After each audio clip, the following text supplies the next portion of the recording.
Сәлем достар, каналыма қош келіпсіздер. Бүгін сіздермен өте жұмсақ болып шығатын коржиктардың рецептімен бөлісетін боламын. Рецепті төменге жазып қалдырамын.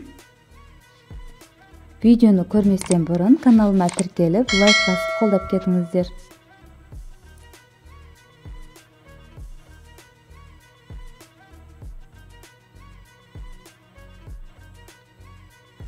Бізге қажетті заттар: айран, сұйық май, шекер, разрыхлитель, ас содасы және ұн қажет болады.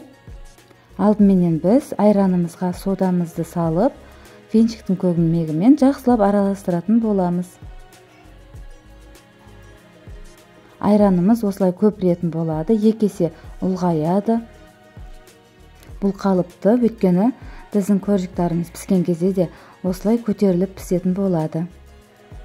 Сосын шекерімізді салып, шекеріміз ерігенше жақсылап венчиктің көмегімен араластырамыз. Енді сұйық майымызды қойып, тағы да бір рет араластырып аламыз.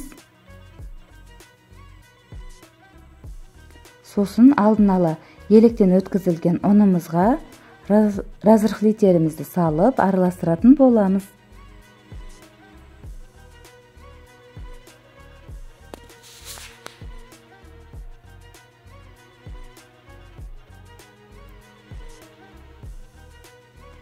Сосын ұнның барлығын бірден салмаймыз, аз-аздан салып, венчиктің көмегімен осылай араластырып отырамыз. Өйткені ұнымыз барлығын бірден салып жіберетін болсақ, қатты болып қалуы мүмкін. Енді барлығын жақсылап араластырып, қолымызбен қамыр илейтін боламыз. Қамырымыз өте жұмсақ болып шығады, қолға жабыспайтын қамыр болады. Артық ұн қосудың қажеті жоқ. Енді осылай бөліктерге бөліп, қамырымызды жұқа етіп жайып аламыз. 1,5-2 сантиметрдей етіп жаятын боламыз.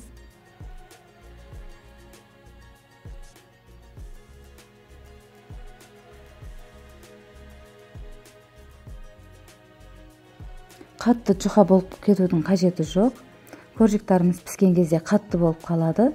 Сондықтан орташа қалыңдықта жаямыз. Осындай коржиктардың арнайы қалыптары болады, соныменен кесіп аламыз. Барлық кондитерский магазиндерде сатылады, осындай арнайы формалары бар.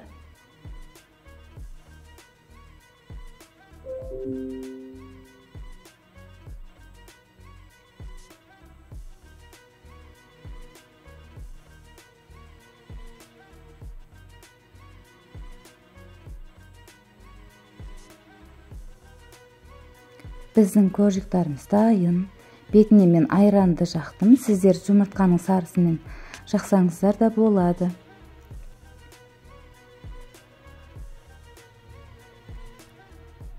Пешімізді алдын ала қыздырып, 180 градустағы пеште 10 минуттан пісіріп алатын боламыз.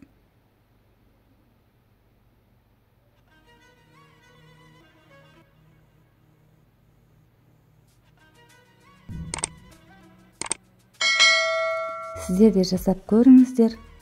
Өте жұмсақ,